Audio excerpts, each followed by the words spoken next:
அனைவருக்கும் வணக்கம். நாம் இன்று பார்க்க இருப்பது நாக சதுர்த்தி கருட பஞ்சமி பற்றிய முக்கியமான விவரங்கள். நாக சதுர்த்தி கருட பஞ்சமி இந்த 2 விரத நாட்களுமே ஒன்றுடன் ஒன்று தொடர்புடையதாகும். கடக நட்சத்திரத்தில் இருக்கும் சந்திரன் மகம் மற்றும் பூரம் நட்சத்திரத்தில் ஆடி அமாவாசைக்கு பிறகு வரும் வளர்ப்பிறையில் வரும் நாகம் சதுர்த்தி என்பது நாகர்களை வழிபடுவதற்கும் கருட பஞ்சமி என்பது கருடனை வழிபடுவதற்கும் உரிய நாளாக கருதப்படுகிறது. இந்த நாட்கள் உருவாவதற்கு மிக பெரிய வரலாறு உள்ளது. புராணங்களில் இந்த நாக சதுர்த்தி மற்றும் கருட பஞ்சமி உருவானதற்கு 2 விதமான கதைகள் சொல்லப்படுகின்றன.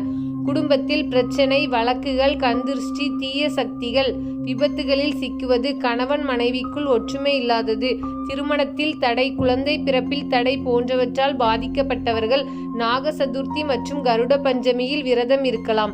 அப்படி விரதம் இருப்பதற்கு முன் இந்த விரதங்கள் உருவான வரலாற்றை தெரிந்து கொள்வது மிக அவசியமானதாகும். தினம் ஒரு கதையில் கதை கேட்ட அனைவருக்கும் நன்றி.